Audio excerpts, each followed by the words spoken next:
The air in Morthal tasted of peat and regret. Every morning the fog rolled in from the Drykmere swamp, a thick gray blanket that muffled sound and chilled the bones. It clung to my beard, beating like dew on a spider web. It seeped through the gaps in my armor, a constant clammy reminder of where I was. This was not the crisp, honest cold of the mountains. This was a wet, clinging cold that promised decay. It was the cold of the grave. My patrol began before sunrise, a ritual of solitude. The town was a collection of hunched shapes in the gloom, houses built on stilts over the marshy ground. Their timber was dark with moisture, perpetually weeping. The light from my torch cast long, dancing shadows that played tricks on the eye. A pile of fishing nets became a crouching beast. A gnarled tree root became a grasping hand. In Morthal, it was easy to believe in monsters. The locals did. They spoke of things that walked in the fog, of whispers on the wind, of lights in the deep swamp. I did not believe them. I had seen real monsters in the south, on the fields of Cyrodiil. They wore the armor of the Aldmeri Dominion, and they bled just like men. The horrors of the common folk were just shadows born of fear and too much cheap mead. My route was always the same. From the guard tower by the main road, past the lumber mill where the great saw lay silent and rusting, its teeth clogged with sawdust and damp. Then along the rickety boardwalks that served as streets, their planks groaning under my boots. I would pass the thaumaturgist's hut, where the alchemist Lami lived. A thin ribbon of smoke, smelling of bitter herbs and something vaguely metallic, was usually the only sign of life. Then to the longhouse of the Jarl, a grander version of the other hovels, its timbers sagging under the weight of its own self-importance. Finally, I would end my circuit at the Moorside Inn, where the smell of stale ale and greasy cooking offered a brief, pathetic respite from the swamp.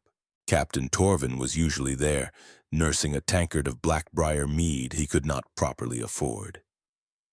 He was a man worn down to a nub. His face was a roadmap of disappointments, his eyes the color of dishwater. He had been a captain in the Legion, he claimed, before a wound took him out of the Great War. Now he commanded a handful of guards in a town no one cared about. He saw the same rot I did, but he had made his peace with it. He had let it seep into his bones. "Helmund," he would grunt, not looking up from his drink. "Anything to report?" "The fog is thick this morning, Captain." "The fog is always thick," he would reply. His voice was a low rasp, like stones grinding together. "Anything else?" There never was. Petty squabbles. A drunk Nord sleeping it off in a ditch. A rumor of a stolen chicken. The slow, grinding misery of life in Hjalmarch. I would give my report, he would nod, and I would take a seat in the corner nursing a mug of water because the ale tasted like swamp sludge. I would watch the faces of the townsfolk. Fearful eyes, tight mouths. They were a suspicious lot, wary of outsiders, wary of each other. They lived on the edge of a vast, dark wilderness, and it had colored their souls. We had a new recruit, a young lad from Whiterun named Eric. He was full of fire and ideals, his face still unlined by cynicism. He saw justice as a bright, shining sword. I saw it as a rusty dagger, more likely to give you a festering wound than a clean cut. "We could do more," he told me once, his voice full of earnest conviction. We were standing watch on the bridge, looking out into the impenetrable gray. We could patrol the swamp, find out what is really scaring these people. We could make a difference. I remembered having that fire. It felt like a lifetime ago. It had burned out on a field south of the Imperial City, quenched by the blood of my brothers. "The swamp is not our jurisdiction, kid," I told him, my voice flatter than I intended. "Our job is to keep the peace inside the walls of this town. Nothing more." "But the people are afraid," he insisted. "Is that not a breach of the peace?" I looked at him then, at his wide, hopeful eyes. He was a good lad. He deserved better than Morthal. He deserved better than Captain Torvin, and he certainly deserved better than a broken old soldier like me for a mentor. Fear is the natural state of things here, Eric, I said, turning my gaze back to the fog. You cannot fight the fog with a sword. He fell silent after that, but I could feel his disappointment. It was a palpable thing, another layer of dampness in the air. I did not want to crush his spirit, but I did not want to give him false hope either. Hope was a dangerous commodity in a place like Morthal. It made you take risks. It made you believe things could change. And when they did not, the fall was that much harder. The days bled into one another, a monotonous cycle of gray dawns and long, dark nights. I did my duty. I walked my patrols. I watched the fear in the eyes of the townsfolk curdle into something uglier. Suspicion, accusation. A woman named Rogar had his boat sunk. He blamed his neighbor, Jorgen. Jorgen claimed Rogar had cursed his woodpile, making it damp and unusable. They came to blows in the street. I broke it up, my hands aching from the cold as I gripped their tunics. There was no justice to be had. There was only the temporary cessation of violence.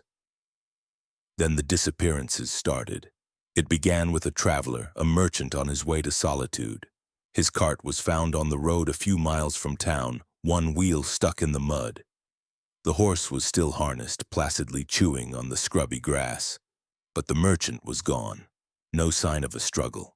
His coin purse was still in the cart, full of gold. It was not a robbery. Captain Torvin dismissed it. "Wandered into the swamp and got lost," he declared, waving a dismissive hand. "The fog will swallow a man whole if he is not careful." But I had seen the cart. The tracks around it were clear in the mud. There were the tracks of the horse, the tracks of the merchant, and nothing else. No sign of him walking away. It was as if he had simply vanished into thin air. A strange detail nagged at me. On the side of the cart, drawn in the mud and grime, was a symbol. A spiral with 3 lines radiating from the center. I had not seen it before. A week later, a local hunter named Valdemar went missing. He was a quiet man who knew the swamps better than anyone. His wife, Idgrod the Younger, came to the guardhouse, her face pale with worry. "He went to check his traps 2 days ago," she said, her voice trembling. "He always comes back by nightfall. Always." Eric was eager to form a search party. "We must go after him, Captain. He could be injured." Torvin sighed, the sound of a man infinitely weary. "The hold cannot spare the men, and for what? To wander around in the swamp and get lost ourselves? He is a grown man, a hunter. He will turn up." He did not turn up. The next day I walked out to the edge of the swamp near where Valdemar kept his traps. The air was still and heavy. The silence was profound, broken only by the drone of insects. I found one of his traps, sprung. A dead rabbit lay in its metal jaws, and on the trunk of a nearby tree carved into the bark was the same symbol I had seen on the merchant's cart. A spiral with 3 lines. My fingers traced the rough edges of the carving. It was fresh. The wood beneath was still pale. This was not an old marker. A prickle of unease, cold and sharp, ran down my spine. This was something more than a man getting lost in the fog. This was a pattern. I reported my finding to Torvin. He looked at the sketch I had drawn on a piece of parchment, his brow furrowed. For a moment I thought I saw a flicker of the old Legion officer in his eyes, a spark of concern, then it was gone, extinguished by years of apathy. "Probably just some local superstition," he said, pushing the parchment away. "Some nonsense the children draw to scare each other. Do not waste your time on it, Haleman. Stick to your patrol." But I could not let it go. The image of that symbol was burned into my mind. It felt wrong, ancient. The way it was carved, the precision of the lines spoke of purpose. It was not the idle work of children. That night I could not sleep. I lay on my cot in the barracks, the snores of the other guards a low chorus around me. The symbol pulsed behind my eyelids. I felt a pull, a strange curiosity that bordered on compulsion. Against my better judgment, I rose, dressed quietly, and took my torch. I left the town, my boots making soft sucking sounds in the muddy path leading into the Drykmere. The swamp at night was another world.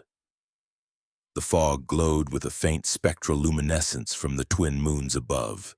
Strange phosphorescent fungi cast an eerie blue light on the gnarled roots of trees. The air was thick with the scent of wet earth and blooming nightshade. It was a place of secrets, and I felt like an intruder. I did not know what I was looking for. I just walked, letting some instinct I did not know I possessed guide me. I found myself drawn deeper into the marsh, to a part I had never explored. The ground grew firmer here, rising out of the muck. Ancient stones covered in moss jutted from the earth like broken teeth. It was the ruin of something old, a barrow most likely. The Nords had buried their dead all over this land. The entrance was a dark maw in the side of a low hill, a collapsed archway of massive hewn stone, and there, on the lintel stone, was the symbol. Larger this time, carved deep into the rock, its lines filled with a growth of pale, sickly moss. A cold dread washed over me, so intense it was almost paralyzing. Every instinct screamed at me to turn back, to run back to the relative safety of Morthal and forget what I had seen. This was not my business. This was the kind of thing that got guards killed, the kind of thing that ended up as a cautionary tale told over cheap ale. But the disappearances, the merchant, Valdemar, the fear in the eyes of his wife, Eric's naive belief that we could make a difference. Something held me there. Perhaps it was the last dying ember of the soldier I once was, the part of me that could not turn away from a threat. I drew my sword. The hiss of steel leaving the scabbard was shockingly loud in the silence. Holding my torch high, I stepped into the darkness of the barrow. I called it Vernmere Barrow in my mind, for the writhing worm-like patterns carved beside the entrance. The air inside was cold and still and dead. It tasted of dust and stone and something else, something ancient and metallic like old blood. The torchlight flickered, casting shadows that writhed and danced on the walls. The passage sloped downwards, the stone floor worn smooth by the passage of centuries. Faded carvings covered the walls, depicting scenes of battle and ritual. Nords in horned helmets fighting great serpents, priests in robes holding aloft glowing orbs, and everywhere that symbol. The spiral with 3 lines. It was on the shields of the warriors, on the altars of the priests. It was the central motif of this place. I moved deeper, my footsteps echoing in the oppressive silence. The passage opened into a large circular chamber. In the center of the room stood a stone sarcophagus, its lid a single massive slab. The air here was even colder, and a faint, low hum vibrated through the soles of my boots. It was a sound I felt more than heard, a resonance that set my teeth on edge. My torchlight fell upon the lid of the sarcophagus. It was covered in a single massive carving of the spiral symbol. But this one was different. The lines were filled with a crystalline substance that seemed to glow with a faint internal light. It pulsed in time with the low hum that filled the chamber. I was a fool. I should have left. I should have gone back to Torvin, told him what I had found, and let the Jarl deal with it. But I was mesmerized. The light from the symbol was hypnotic. It seemed to pull at me, to promise, what? Knowledge? Power? Answers? I reached out, my fingers trembling slightly, and touched the glowing lines. The world explodes, not in fire but in ice. A cold so profound it burns, it surges up my arm, into my chest, into my skull. It is not the cold of the swamp. It is the cold of the void between stars, the absolute zero of a dead universe. My torch falls from my numb hand, plunging the chamber into darkness. But I can see. Oh, I can see. Images, sounds, sensations flood my mind, not my own. I am standing on a frozen battlefield, the sky choked with smoke and the cries of dragons. I am a woman in robes of a priestess, chanting in a language I do not know but understand perfectly. I am a warrior, my axe heavy in my hands, a tide of twisted, writhing things pouring from a crack in the world. I feel the bite of a draugur's blade in my side. I feel the searing heat of dragon fire on my face. I feel the weight of an oath sworn 1,000 years ago. We are the wardens. We watch the tear. We hold the line. The spiral is the lock. The blood is the key. When the sleepers stir, the wardens must wake. The voice is not a voice. It is a torrent of pure meaning pouring directly into my consciousness. I see the thing they fought, a creature of nightmare, not of flesh and bone, but of shadow and hunger, that slipped through a crack in reality when the world was young. I see them fail to destroy it. I see them bind it, using their own life force, their own souls, to forge a prison of stone and magic. This barrow, Vernmeer, and I see the binding weaken, the slow decay of centuries, the civil war that shakes the very foundations of the land, the return of the dragons, the ripples of these events loosening the ancient locks. The sleeper stirs, and it is hungry. The merchant, Valdemar, they were not lost. They were consumed, their life force, their memories, their very essence, drawn into the barrow to feed the stirring thing, to give it the strength to break its chains. The flood of memories recedes, leaving me gasping on the cold stone floor. The chamber is dark, but the symbol on the sarcophagus still glows with a faint, sickly green light. My own light. I can feel it. A part of me has been taken, and something else has been put in its place. The memories of the wardens, their duty, their oath. I am shaking uncontrollably. My body is my own, but my mind is a crowded room. I have Hailman the Guard's weariness, his cynicism. But now I also have the iron will of the warrior who faced the shadow thing, the grim determination of the priestess who sacrificed her life to bind it. Their oath is now my oath. I struggled to my feet, my limbs heavy as lead. My sword was on the floor beside me. I picked it up. It felt different in my hand, lighter, an extension of my will. I looked at the sarcophagus, at the glowing symbol. The low hum was still there, but now it sounded different. Not just a vibration, but a whisper. A hungry, patient whisper. I knew what I had to do.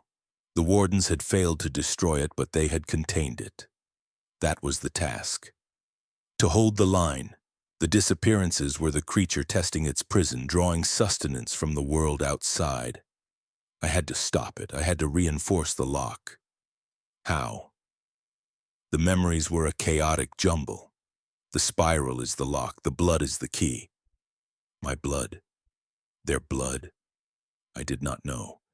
But I knew I could not leave.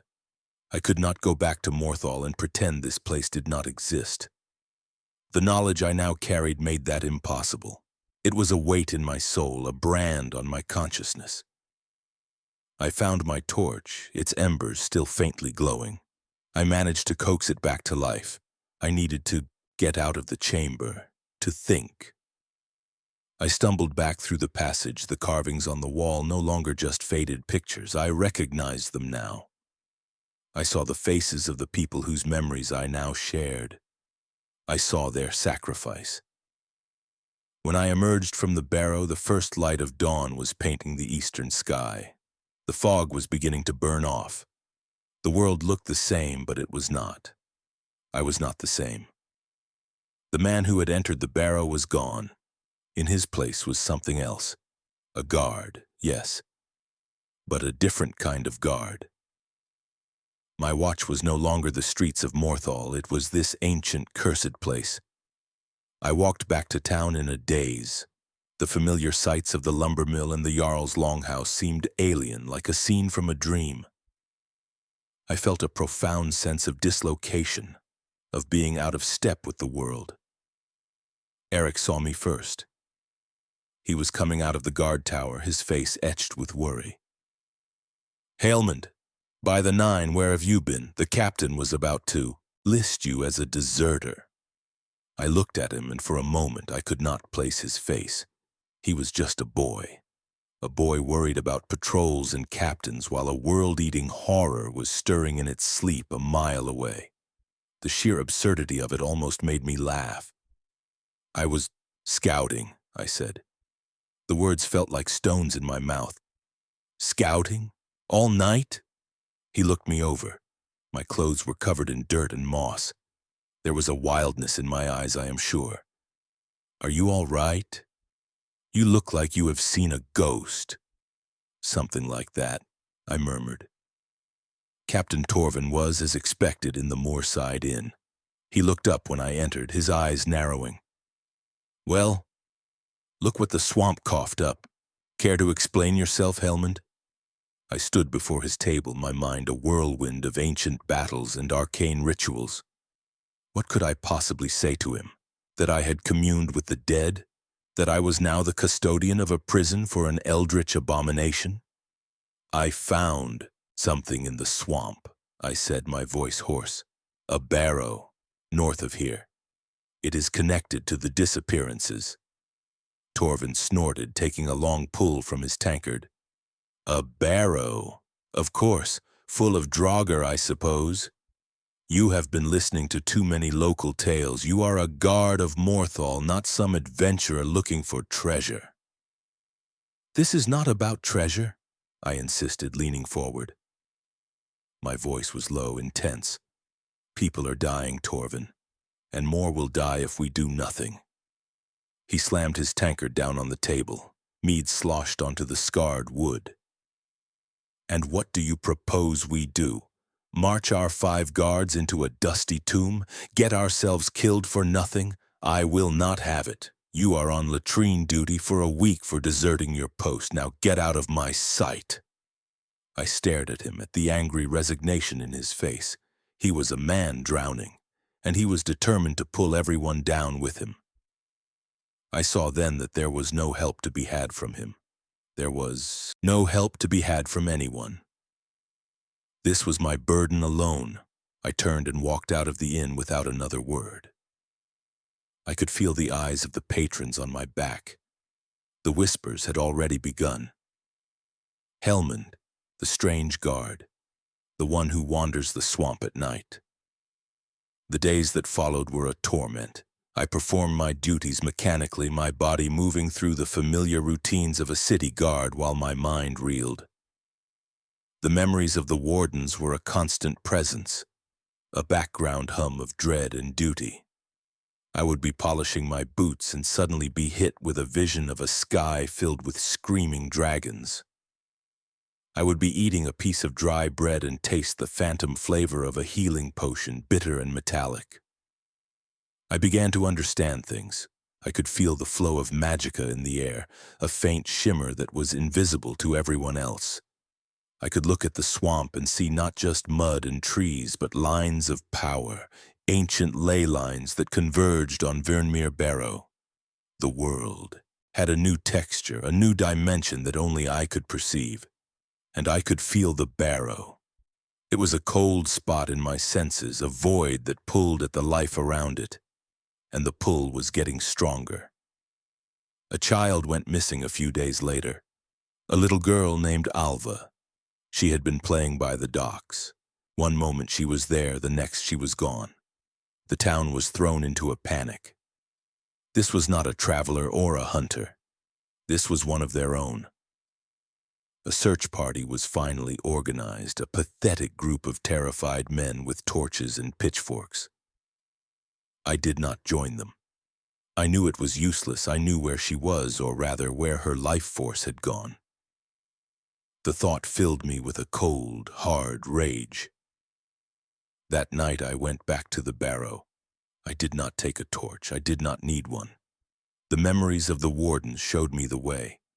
They also showed me something else, a ritual, a way to reinforce the seal, a way to use my own life, my own blood to strengthen the ancient wards. The spiral is the lock. The blood is the key. I stood before the entrance, the carved symbol seeming to mock me in the moonlight. I drew my dagger. The steel was cold against my palm. I hesitated for only a heartbeat. The face of the little girl, Alva, flashed in my mind. I had seen her just the day before laughing as she chased a butterfly. I pressed the tip of the dagger to my left palm and drew a deep, clean cut. Blood welled up, dark in the dim light. I pressed my bleeding hand against the spiral symbol carved into the lintel stone. This time, the jolt was not cold. It was hot, a searing fire that shot up my arm. The world swam before my eyes. The hum from within the barrow rose to a shriek, a sound of pure fury and pain. It was a psychic scream of a thwarted predator. I felt my own life force draining away, flowing through my hand into the stone, feeding the ancient ward. It was an agonizing, exhilarating feeling. I was a dam holding back a flood. When the flow stopped, I collapsed to my knees, panting. My hand throbbed, but the bleeding had stopped. The wound was already beginning to close, the skin knitting together with unnatural speed. Another gift from the wardens, I supposed. A small compensation for the burden they had laid upon me. I looked at the symbol. It was no longer filled with pale moss. It was filled with my blood, which had hardened into a dark, ruby-like substance. The entrance to the barrow felt quieter. The hungry pull was diminished, though not gone. I had bought time. That was all. I became a creature of two worlds. By day I was Hailman, the quiet, brooding guard of Morthal. I walked my patrols. I endured the suspicious stares of the townsfolk and the angry glares of Captain Torvin. Eric tried to talk to me, to understand what had happened to me, but I pushed him away. How could I explain? The gulf between his world and mine was now impossibly wide. He saw a man losing his mind. He did not see the warden holding the line. "Hailmond, talk to me," he pleaded one afternoon, catching me by the arm. "People are saying things, that you are cursed, that you practice dark magic." I looked at his earnest, worried face. "It is better if you stay away from me, Eric," I said, my voice devoid of emotion. "My path is not yours." "I want to help you," he said. "You cannot," I replied, and the finality in my own voice surprised me. I pulled my arm free and walked away, leaving him standing alone on the creaking boardwalk. The friendship was another casualty, another thing I had to sacrifice. The duty required solitude. It required me to become the monster that guarded against the greater monster. By night, I was the warden of Vernmere. I patrolled the swamp, not the town. I learned the secret paths, the language of the rustling reeds and the croaking frogs. I found other smaller barrows, other nodes of power connected to the main prison. I learned to feel the ebb and flow of the creature's influence, was its jailer, and the swamp was my prison yard. Each week I returned to the entrance of Vernmere Barrow and repeated the ritual. I would open my palm and feed the ward with my blood, my life. Each time I felt the creature's rage. Each time I felt a piece of myself die and be replaced by the cold, hard resolve of the wardens. My skin grew paler. My eyes took on a strange, luminous quality in the dark. I needed less sleep, less food. The swamp sustained me. The ancient magic I was now a part of was changing me, remaking me into something that was no longer entirely human. Captain Torvin tried to have me dismissed. He went to the Jarl, Idgrod Ravencrone. She was a strange woman, a mystic who claimed to see visions. Most thought she was mad. I was summoned to the longhouse. It was the first time I had been inside. The air was thick with the smoke of incense and the smell of drying herbs. The Jarl sat on her simple wooden throne, her eyes milky with cataracts seeming to look right through me. Torvin stood beside her, a smug look on his face. "Captain Torvin tells me you have been derelict in your duties," the Jarl said, her voice a dry whisper. "That you neglect your patrols and consort with the dark things in the swamp." "I do my duty, my Jarl," I said, my voice steady. "My captain says otherwise. He says you are a danger to this town." I met her gaze. I did not see madness in her eyes. I saw an ancient, weary wisdom. She saw things others did not. Perhaps she could see the change in me. "There are dangers in the swamp, it is true," I said carefully. "But they are older and darker than the captain knows. I do not consort with them. I stand against them." The Jarl was silent for a long time, her head tilted as if listening to a voice only she could hear. Torvin shifted his weight, impatient. "He admits it," Torvin spat. "He is meddling in things that are not the business of a guard. He is unstable. He must be removed." Jarl Idgrod raised a hand and Torvin fell silent. She leaned forward, her blind eyes fixed on me. "I have seen you in my visions, guard. I have seen a man walking in shadow holding a torch against a great darkness. The darkness has a name, but it is a name that must not be spoken." A chill went down my spine. She knew, or she sensed it. "The town needs its guards," she continued, her voice gaining a little strength. "And it needs its secrets kept. You will continue your patrols within the town walls, Haelmund. What you do in the fog is your own concern, as long as the people of Morthal remain safe. But if your private war brings danger to my hold, I will not be so lenient." She looked at Torvin. "He is to remain at his post, Captain. That is my final word." Torvin stared at her, then at me, his face a mask of disbelief and fury. He stormed out of the longhouse without another word. I was left alone with the Jarl. "Thank you, my Jarl," I said. "Do not thank me," she whispered, sinking back into her throne. "I have merely chosen the lesser of two evils. The rot in this town is deep, but the rot in that barrow is deeper. See that it does not spread."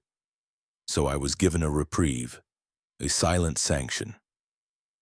I continued my double life, the gap between my two selves growing wider each day. The other guards avoided me. The townsfolk would cross the street to not have to walk past me. They would make warding signs with their hands when they thought I was not looking. I was a pariah, a ghost haunting the edges of their world. It was a lonely existence, but loneliness was a small price to pay. Months passed. The seasons turned. The disappearances stopped. The fear in Morthal began to recede, replaced by the familiar, mundane misery of swamp life. They began to forget. They forgot the merchant, the hunter, the child. They forgot the terror that had gripped them. The human capacity to forget is a remarkable thing. It is both a blessing and a curse. I did not forget. I could not. The memories of the wardens were my constant companions. The rage of the bound creature was a constant pressure at the edge of my senses. My weekly ritual at the barrow became the anchor of my life. The cut, the blood, the searing pain, the quiet that followed. It was my penance and my purpose. One evening, Eric found me at the edge of the swamp as I prepared for my nightly patrol. He did not look like a boy anymore. The idealism in his eyes had been replaced by a hard-earned weariness. He had seen a winter in Morthal. It had left its mark. "I am leaving," he said, not meeting my eye. "I have requested a transfer to the guard in Whiterun. It was approved." I nodded slowly. "That is good. Whiterun is a better place for a man like you." He finally looked at me, and there was a deep sadness in his eyes.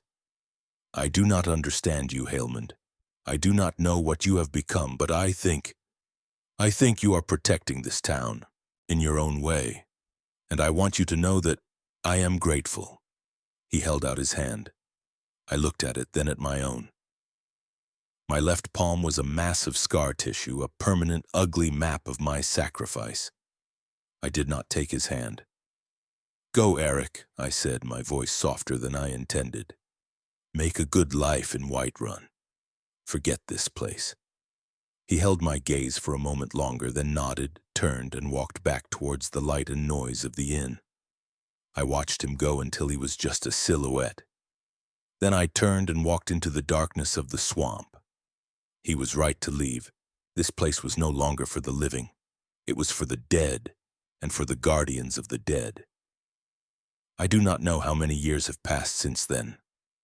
Many. Torvin drank himself into an early grave. Jarl Idgrod eventually passed into her visions permanently, and a new Jarl sits on the throne in Morthal. He does not know me. He does not know of the secret I keep. The guards in the town are all new faces, young men, who look at me with a mixture of fear and pity. The old half-mad guard who haunts the edge of the swamp. A local legend, a ghost story to tell new recruits. They do not know that their safety is bought with my blood. They do not know that the peace of their nights is paid for by my solitary watch. My body has all but ceased to age. The magic of the barrow and the blood of the warden sustains me. I am part of the swamp now. Its fog is my cloak, its silence my companion. My humanity has been stripped away layer by layer until only the duty remains. I am no longer Haelmund. I am the warden. Sometimes on a clear night I look up at the sky and see the familiar constellations. I remember a time when I looked at them and thought of home, of family, of a life I might have had. Now I look at them and feel nothing. They are just cold, distant lights in an indifferent sky. My patrol takes me to the entrance of Virnmere Barrow. The symbol on the lintel stone glows faintly, a dark, pulsing ruby. It is almost time for the ritual again. I can feel the hunger of the thing inside, a gnawing emptiness that presses against the wards. It is always there. It is patient. It has all of time. But so do I. I draw my dagger. The metal is no longer cold to my touch. It feels like a part of me. I look at the scarred ruin of my hand. I do not feel pain anymore when I make the cut. I feel only a sense of rightness, a sense of purpose. This is my life, to stand, to watch, and to bleed, to hold the line. The world will forget me. History will not record my name, but that does not matter. The oath matters. The watch matters. I am a guard. My post is here, and I will not be relieved.